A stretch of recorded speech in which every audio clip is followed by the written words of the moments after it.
Hey friends, before we dive into today's episode, I want to tell you about our sponsor, Nacelle. Now, you know what drives me crazy is when I'm shopping online and I see the recommended products widget that have products in it that have absolutely nothing to do with what I'm looking at. Now, I can guarantee you that you've experienced this too. And that's why I'm excited about my sponsor today, Nacelle. They have an incredible tool that's called Page, and it actually learns your brand voice and understands how your customers shop. And then it creates recommendations that feel personalized, almost handpicked for each visitor. Now, what I love too is how simple it is to use. Their team handles everything with a white glove service. We're talking one-click installation and you're ready to go. Zero tech headaches whatsoever. So that's awesome. One other thing about Nacelle that I think is incredibly special is that it works for everyone that's visiting your store, even first-time browsers who haven't even created accounts yet. With 90% or more, as we know, these are anonymous website visitors that come to your site. And this is now a game changer for conversions because now we have this personalized experience. I've even talked to some merchants that are using Nacelle and their conversion rates have significantly improved. And more importantly, they even have an average order value and one client's actually up over 18%. So this is really money in your pocket. So you want to turn more browsers into buyers with AI recommendations that actually work. Head on over to nacelle.com. That's NACELLE.com. You can start a free trial with them, kick the tires a bit, actually see what their platform can actually do for your store. You can also check it out, the great blog. You can see why a lot of leading brands are trusting Nacelle to power their growth. And it can power your growth too.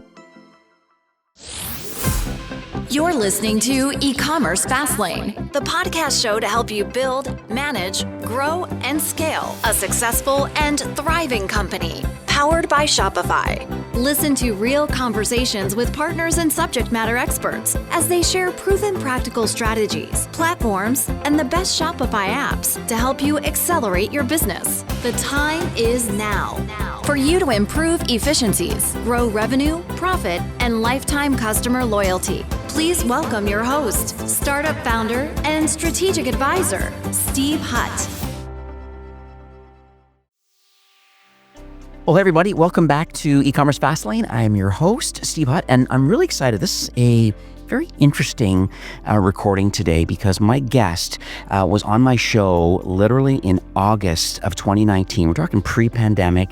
She was a co-founder of a company that's making, even back in those days, was really a groundbreaking kind of a piece of software that really helped Shopify brands that broke into retail. And a lot of times people are going into retail now because it's another channel. It's part of the brand's ethos usually to go into retail. If you do go into retail, there's this topic that has been floated around by a lot of the larger retailers, and it's called clienteling.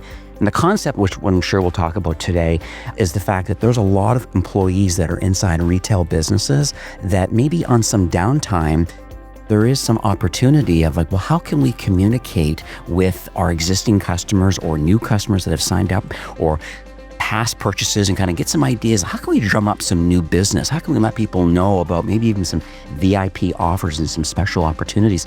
I think this is what's really cool. And now here we are 5 years later, their platform continues to iterate. I know that's what we're going to talk about today.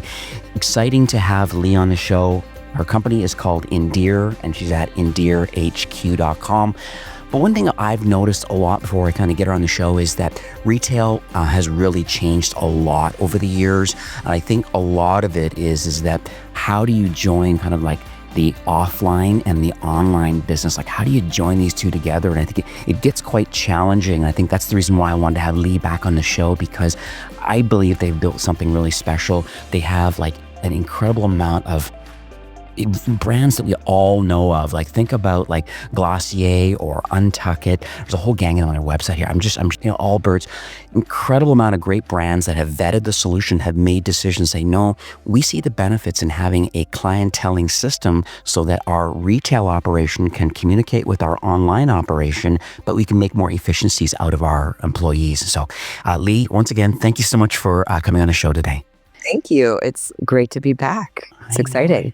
I know, after all these years, and it's so cool. Like, we're both like, putting in the work, and we're solving some very unique problems. I'm more on the education side of like, what's new, what's hot, what's fresh, what can people, incrementality is kind of a big word I use because what can we do to be 1% better, 2% better? I think that's what the unique thing about Endear is that if people have chosen the retail channel and they're looking to expand that channel, it's very interesting what Endear can do for a retailer. So can you talk maybe just on a high level first about what your platform, its kind of core mission is and kind of what it does for Shopify retailers? Yeah, absolutely. You nailed it, right? Which is clienteling is that incremental opportunity for a lot of these brands. But I think what we've seen is clienteling itself sounds like something that is often reserved for luxury or doesn't scale or can only apply to the most high end.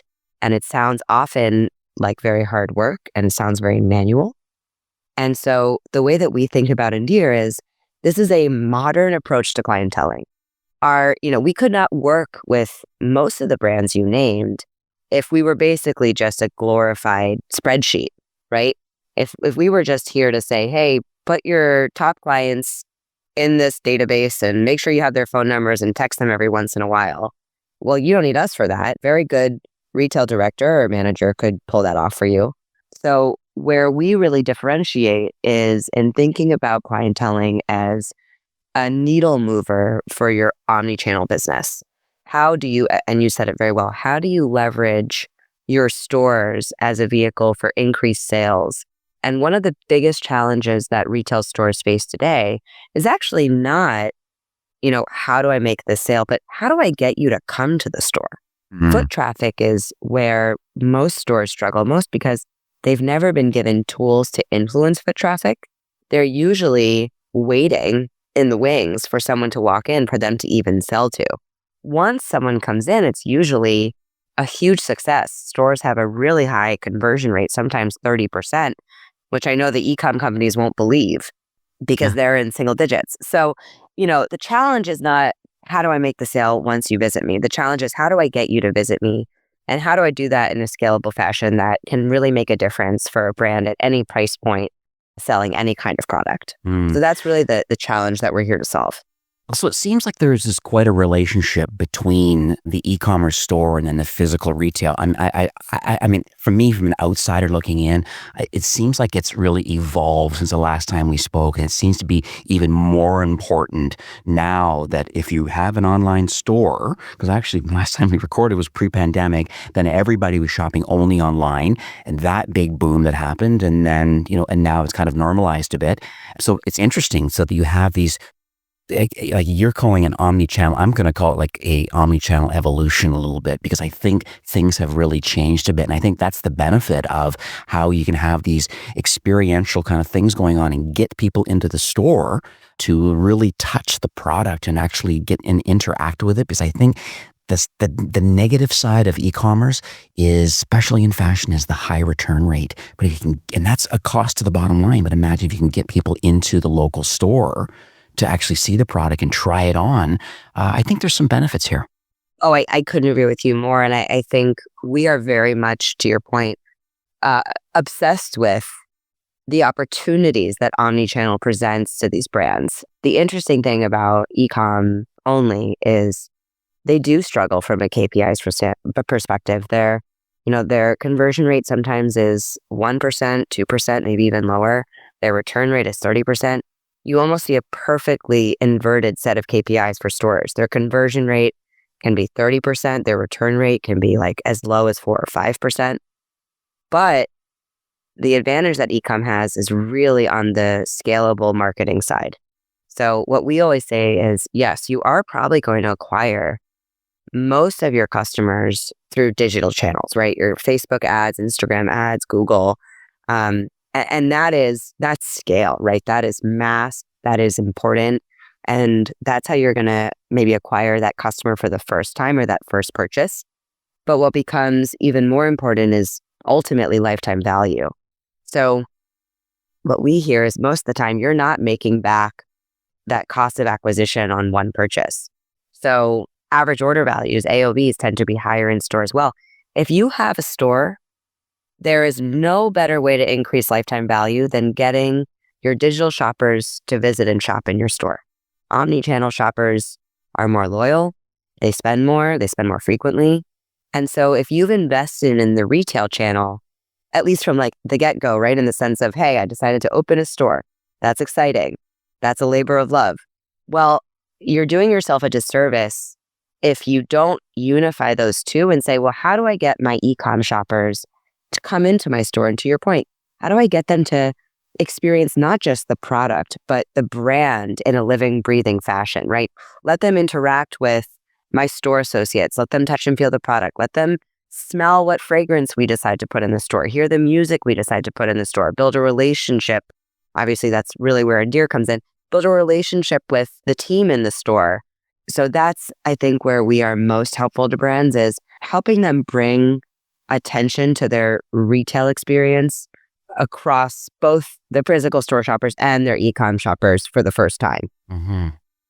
It's interesting. I think a lot of people may not even know or have even heard of the word clienteling, because like you said, it really was unfortunately a little bit of a walled garden by just the biggest retailers, are the ones that had this sort of like capacity because they kind of baked it into their system and it's just part of their process. But now it's fundamentally available to like all Shopify brands for that matter. And so can you talk a bit about like from your perspective, what is clienteling? If you can break it down of kind of what modern clienteling kind of looks like today for Shopify brands, and maybe how it differs maybe from other kind of retail approaches that are in the past.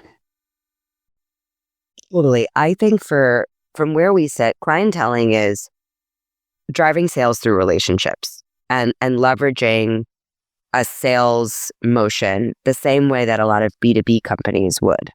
So the first piece of that, and we take a lot of lessons, honestly, from HubSpot, from the CRM we use, because our approach is you need to use the data you have to build a robust clienteling strategy. And so the first piece of that starts with CRM. And so Endear is a CRM that helps you increase your sales. What I mean by CRM is you need to leverage all the data that your brand has managed to collect. And that sounds, actually, Shopify makes that very, very easy, which is the gift that keeps on giving, both to us and the brands that use us. Shopify is a very organized platform. It's a very easy platform to integrate with. And so especially if you're using Shopify in-store and online, we will consolidate all of that data for you in a way that, quite frankly, Shopify actually doesn't. What I mean by that is, in Endear, the first thing you're able to do is you're able to actually pull up a customer profile and understand their entire history and chronology with you as a brand. So everything that they've purchased, what they purchased, how much they spent, what that product looked like, what size they ordered it in. We find that that data does exist in Shopify, but not in a way that's really understandable and consumable by, quite frankly, the human eye. So you need to make it something that a store associate can understand at a really granular level. And then you need to make it something that the retail brand can actually segment and filter and aggregate at the top level. And that is the power of a CRM. And so we do allow you to enhance all of that purchase data with additional information from kind of the other Shopify apps we play very friendly with, including Klaviyo and Attentive, Gorgeous. These are all apps that really tend to support other departments at the brand, so particularly marketing and support. But all those departments are touching the customer. So to us, it's really important that you're unifying that view to understand what is the overall experience that this customer is having, and how do I give my customers that really special touch from a salesperson. And that's where we fit in from a clienteling perspective. How do you increase lifetime value? How do you increase frequency? How do you get to know a customer in order to drive how she's going to be loyal to you, forever? And then, so are there any like specific strategies or tactics that are kind of baked into Endear that once all this data is ingested, let's say the Shopify data is in, people could be running Klaviyo kind of as their outbound email engine, and then Attentive could be their SMS engine. I'm sure there's probably a loyalty component, all of this to Yotpo, and so it was interesting. So, like, what are some of the some of the tactics that people may want to execute with the platform? Like, I'm thinking one right now, like you make your first purchase. Wouldn't it be neat to be able to send somebody something if they made a purchase in store? And very rarely this happens. But imagine if you could send somebody even a thank you card, a physical card, or even a digital card to them so they appreciate their retail purchase. Yes, I think the strategy is the part of Endear as a platform that has evolved the most since you and I last spoke. And what I mean by that is, we've always had the same mission, but our ability to be the expert on how you do that has increased, and how much that's built into the platform has increased. So you named two examples. One of the things that was very clear to us is, okay, great, you have all this data. What do you do with it? So one of the things that we built directly into the product is a number of different, what we call campaigns and recipes that basically suggest how you should use your data, what you can do with it. So you named probably one of our most popular, which is thank you notes. And so what that allows you to do is whether someone, let's use both examples, right? Someone shopped in your store. Amazing. You should still send them a thank you note. And the scale of Endear and why it's a modern clienteling solution is you don't need to write every single thank you note, from scratch. We let you automate to the extent that you want, and we let you write one-to-one to the extent that you want. And that might be based on, the customer's spend on that one transaction. It might be based on their lifetime spend. The point is giving the brand the flexibility to make it, all automated or none of it automated. That really should sit with the brand's decision. But the point is that it's an option, and we've made it an option to really scale that kind of level of service. And so whether you're doing a thank you note for the customers who have shopped in store, or one of our favorites, you get a post-purchase order completion form automatically from Shopify. That's nice. Okay, that customer who just made their first purchase ever with your brand online lives within 2 miles of your store. Why not invite them with a thank you note to come check out the store in person? And so it's all the data already lives there. It's a very easy campaign to set up. And it will run on its own so that your store associates are basically just reaping the benefits of incremental additional foot traffic, because you are finally taking the customers you've acquired online and turning them into customers in store. My favorite campaign definitely revolves around being able to look at some of your top customers online and then setting their filter on addresses to see who does live near you and saying like, welcome to the neighborhood, right? Or you're opening a store for the first time in a new city and you have all these customers and you want to tell them that, hey, we've actually, landed here in Austin or Nashville or, Williamsburg, Brooklyn, right? Yeah. It's such a great way to generate traffic from day one. And I think the piece that every retail director, VP will really connect with is your marketing team's going to send one email for that store and they're going to be done with it. You need more marketing than that, right? You need to be able to drum up business for your location. Yeah. And so we really see ourselves as the first tool that puts that power into the hands of the people who care the most. Yeah, it's funny. Gary Vaynerchuk he makes a comment about this more recently, just talking about we're in the middle of the attention economy right now, and I think it's super important. As noisy as social is, that's just the place that we play in right now. And you're right, sending out one email out to somebody is just not going to cut it. And if they want to be raving fans, they'll hang out. If they're not, they can easily unsubscribe and kind of move on. But you make a really good point. The other thing I thought about too, as you were speaking about the loyalty side and finding local people that are within a short distance to a store. Imagine flipping it the other way around and analyzing the customer data and saying, I wonder if there's opportunity in opening up a retail location here. Well, why? Because look at where our customers live. And then making kind of like a not just educated decision, but a true decision, because the people that are buying from you live in Austin. And you're like, oh, wow. So maybe I should have a retail location in Austin. And here's why, because my Shopify data proves that. So talk about both sides of the coin, right? Totally. And obviously there's not actually a third side to the coin, but there is in this case, which is, imagine the inverse of all of that, which is I live in Kansas City and I am a huge shopper, but I don't have a store near me. And so wouldn't I benefit from some high touch service, over live chat, over email, over text?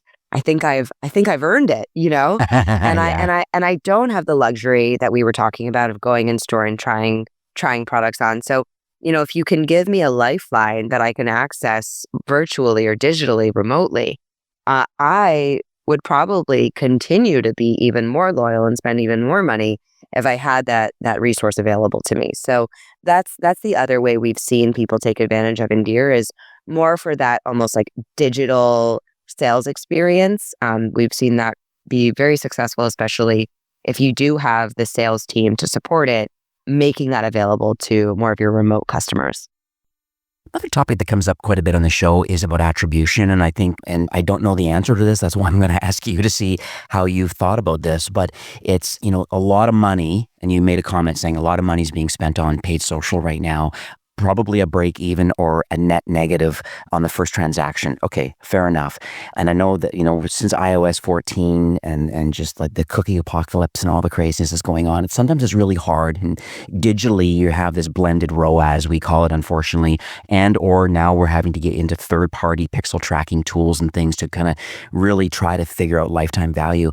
So but my question to you is knowing that there is a large amount of money being spent to drive digital purchases to go on the website, how do you attribute to money being spent on ads, but that it then turns into in-store purchases because it's still a conversion? How do you stitch all of this data together? Great question. We tend to accept that we are really helping you build lifetime value with the customers you've already acquired. So we're not so much in the ads game. I think if someone saw an ad and comes into your store, that's great. And that's going to be probably your best converting return. Where we come in is to say, okay, now you've acquired them through a purchase. How are you going to justify that acquisition on future purchases? And where we get mixed in is, okay, well, was that because the store associate sent an email or text to the customer? Or was that because of our Klaviyo email that went out the same day? Right. Or was it the text message that offered them 15% off? So what we really try to stress is we're a subscription model. We just want to give you the most accurate reporting that we can. We want you to feel like what both the financial and operational value of Endear is. And so what we've built into the system is a completely customizable attribution model. And the way that it's built is actually, it doesn't really use cookies. It just uses time and engagement. And so again, we really leave it up to the brand to say, okay, I have this sales force. If this salesperson texts the customer and then that customer goes and buys in-store, online, same product, different product, doesn't matter. It's very likely that that message that we know was opened drove that sale. And so I'm going to design a bonus structure, a commission structure off of that. We're not here to actually help you decide or do payouts or anything like that. But I think what's important, both for your sales team as motivation and, for your, quite frankly, for your ROI analysis of Endear, is how much is this product really moving the needle for me and my business, both in the short term in terms of, same store sales this month, but also I think more importantly in the long term, right? So how has my customer lifetime value changed since I rolled out Endear? And the way we evaluate that is both from an AOV perspective. So typically what we see is most brands AOV increases about 76% for the customers that were basically communicated to via Endear, and frequency increases about 55%, right? If you combine those two numbers, you're having a very positive long-term effect on customer lifetime value. And that is the only way to A, have a sustainable business, and B, to compensate for how you're acquiring those customers. So again, we understand that email marketing is super important. It obviously moves the needle.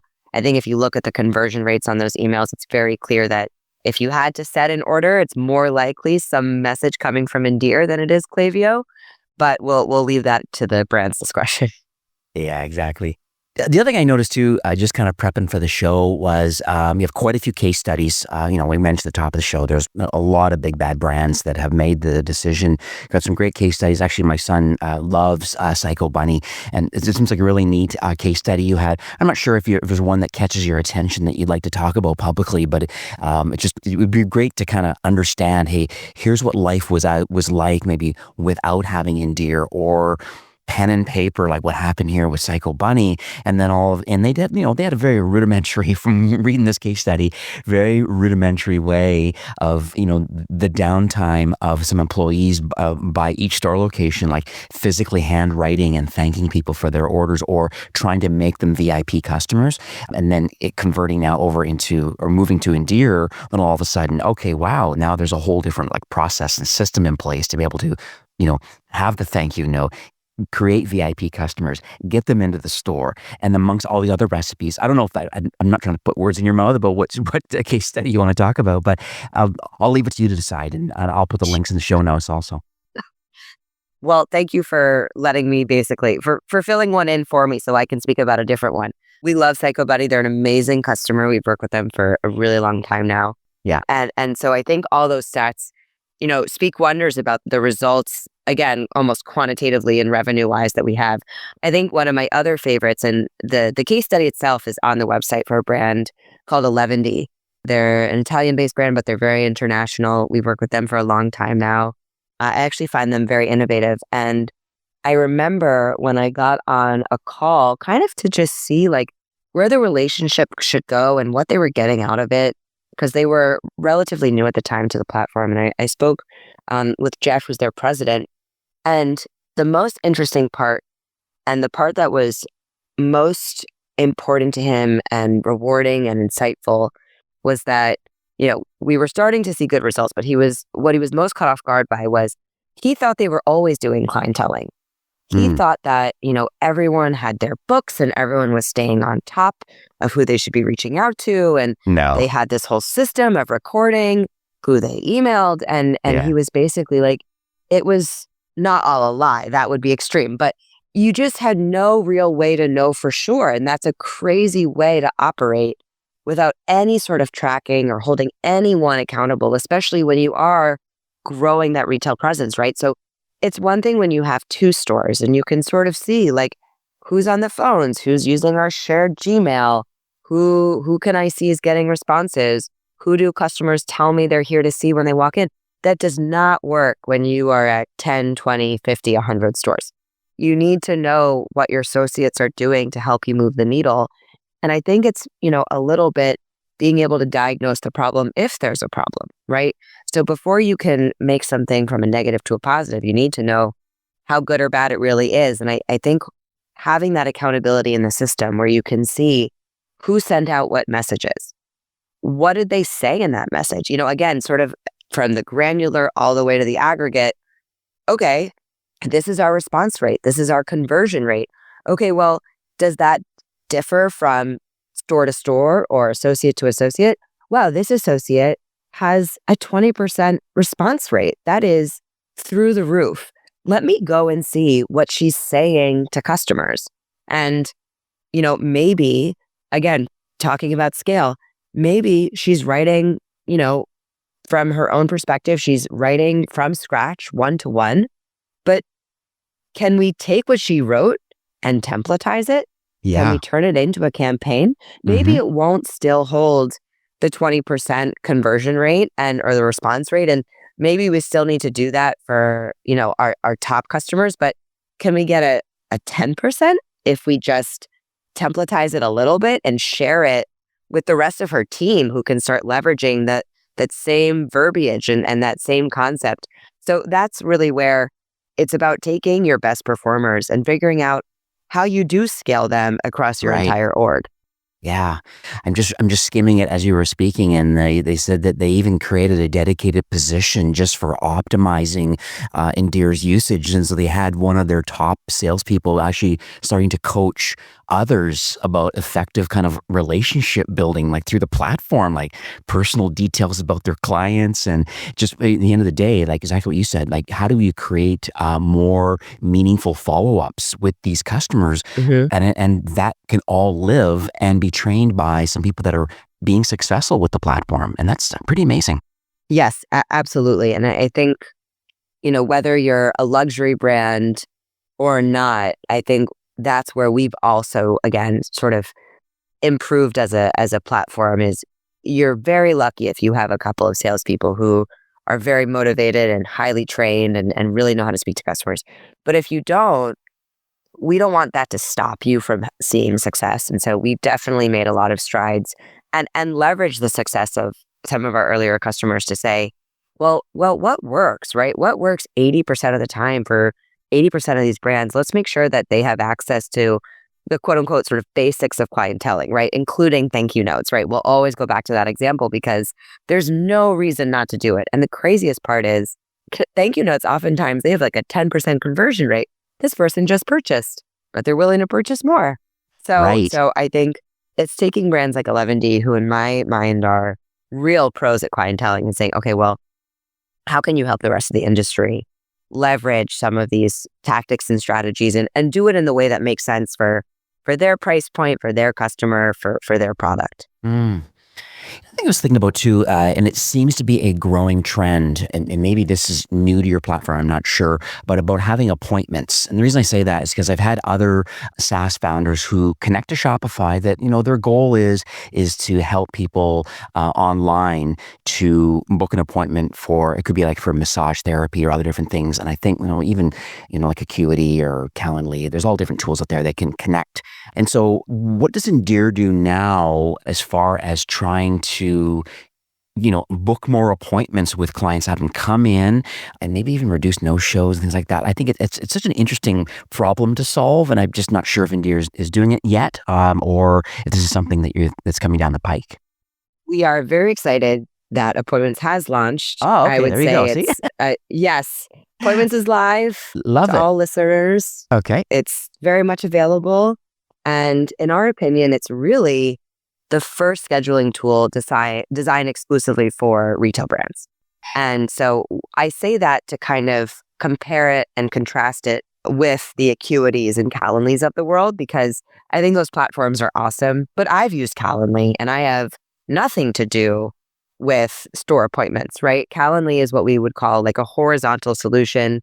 You can get it off the ground quickly. It does the trick. I think where we saw a need in the market is for a appointment system that really appreciates the context of a retail store. And so just to call out what that means from a product perspective, certainly you can make appointments available for booking on your website. But if you have a sales team and your sales team is motivated to get that person in store, isn't it much nicer for that customer to receive a personal text from the associate they're going to meet with instead of an automated one asking them to press 1 to confirm or 9 to cancel?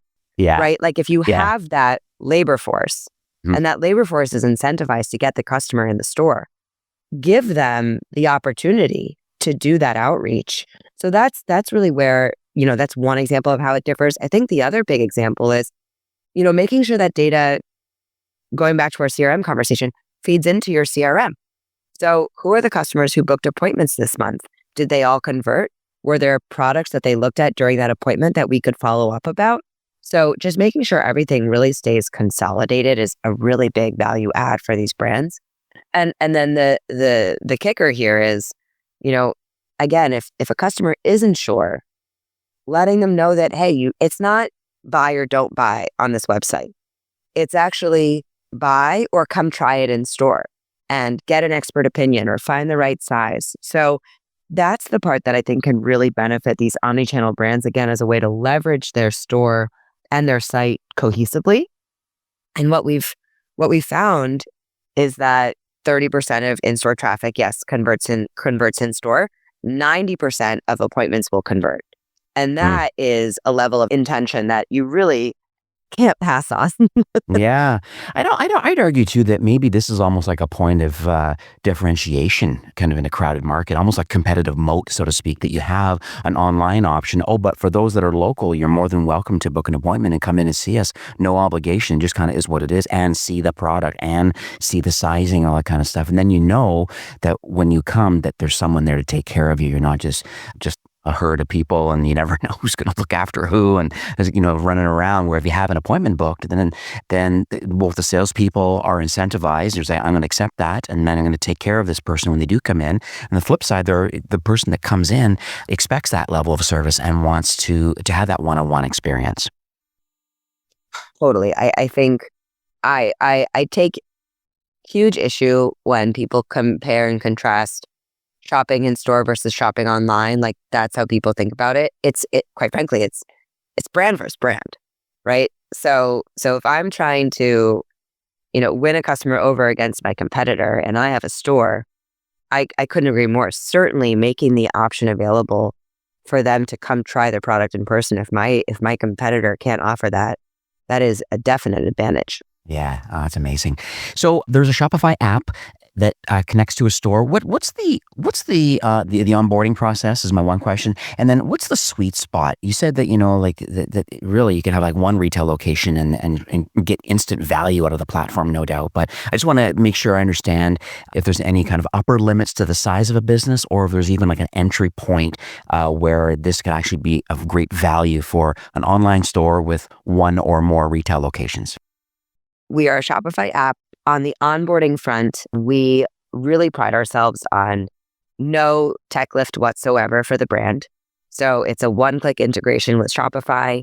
You can do all of the tech, with no tech experience, no engineering support, and it's really meant to be very, very user-friendly. I would say almost anyone at your company could set up the entire account within probably 15 minutes. So we always say we can move as fast as you want. It's a one-click integration and you're up and running. I think to your point, from a sweet spot perspective, what we really do say is, we want to work with the brands that really need us. And so for us, that typically does start more so around, you have 3 stores. You're probably trying to go to 10 stores. And you know that if you're going to be opening that kind of retail footprint, you want to do so with control over the experience, right? So how am I going to drum up business? How am I going to manage my store associates? How are my managers going to drive foot traffic? And that's when those questions become really, really important to you. And Endear is really a solution to answer those questions. So we don't have an upper limit, especially if you're on Shopify. Truly, the sky is the limit. We think that any Shopify brand can really scale on Endear. We've taken a lot of our customers from 15 stores to 100 stores and beyond. So that is the beauty of Shopify, and that's the beauty of Endear as well. Yeah, it's amazing. I know Shopify had some early challenges of how they were going to scale out their retail system and POS Pro and stuff, and then some big retailers started getting on board as a test market, hundreds of stores, and I don't think they have an upper limit, but it's interesting that they finally were able to solve that, and knowing that you're. There's still a main mothership, like I guarantee that Roan or Alo Yoga, or I was thinking of other ones, they have like a lot of locations that, and they're running on Shopify as a single store, but then they branch off into all their retail locations. It's fully working and fully baked in. I think it's so powerful for a retailer to own that kind of, I'd say it's almost like a hybrid digital channel, so to speak, because you really are, I know it's clienteling, but it's so interesting. It is, in the end of the day, it is truly a retail sale, but I think there's technology, and your technology is what's really making a difference for a lot of businesses. And I think this is like pretty exciting. So what do you think some some of the next steps might be? I kind of creeped again on your LinkedIn profile, and even on the website, you got a couple really neat guides and things that have been released. Is there anything of note that you'd like to share with my listeners today? I think we're going to continue as a product to evolve from a guidance and strategy perspective. So I think that's really where we want to continue to help our customers improve. The product is only as good as the way that you use it. And so how do we make it clearer and clearer the best ways to use the product and the right workflows? I think that if you are interested in understanding clienteling, you can really get started with our benchmarks report. I think there's very little out there right now about retail sales and how you move the needle and what is the power of clienteling. So if this is something that kind of piques your interest and you're wondering if clienteling is a strategy that works for you, well, I would say certainly if you are an omnichannel brand and you have sales associates, it probably is a strategy that could work for you. Don't let the term fool you, but we would love to be sort of your guide into what it can really do. So we have our benchmarks report that's divided by industry, and you can see how some of our brands have fared this year. You can also take advantage of our sales calculator to help understand kind of the revenue opportunity at the table. So that's where I would probably go next for anyone who's interested in understanding what we can do for you. Yeah, that's amazing. So I'll have all of this in the show notes. I'll have all the links to this benchmarks report, and your blog is very, there's a lot of great things here in the blog, and I love how you break down the platform as far as the different types of campaigns and what clienteling actually is, and how the CRM can work in conjunction with other customer service platforms, like if you're on Customer or Gorgeous, Zendesk, other tools. So it's nice that you play nicely with other pieces of technology. I just want to make sure I hit that home too, because that was a bone of contention for, when I was in Shopify. Anytime I recommended a platform, they were like, well, how does it work with this? And so clearly you've been very intentional to say, no, we appreciate there's other pieces of MarTech that are connected to Shopify that are just like, it's a no-go. It cannot affect it. If anything, I think Endear actually enhances the record even further with its own kind of clienteling CRM with all the other data that's available from the other pieces of technology that are connected. So I think that's pretty exciting. So thanks, Leah, again, for coming on the show. This is like, I wish you continued success. This has been like I said, gosh, it's been 5 years since the last time we chatted. And I think you're doing the retail market a real good service. And I think clearly now, since the pandemic is long gone and in retail and experientiality is an important thing for a business, I think Endear is and clienteling, you have the technology to do it. And I wish you continued success, and thanks for sharing your story. Thanks for having me. It's so great to reconnect, and I love getting to track both of our evolutions over time. So it's awesome to be back here. Absolutely. All right. Well, have yourself a great afternoon. Thank you. All right. Take care. Well, that's it for today's episode. I'd like to thank you personally for being a loyal listener of E-commerce Fastlane. It's my hope that this podcast is offering you a ton of value through growth strategies, tactics, and exclusive insider tips on the best Shopify apps and marketing platforms, all with my personal goal to help you build, manage, grow, and scale a successful and thriving company powered by Shopify. Thanks for investing some time today and listening to the show. I'm so proud and excited that you have a growth mindset and are a constant learner. I truly appreciate you and your entrepreneurial journey. Enjoy the rest of the week and keep thriving with Shopify.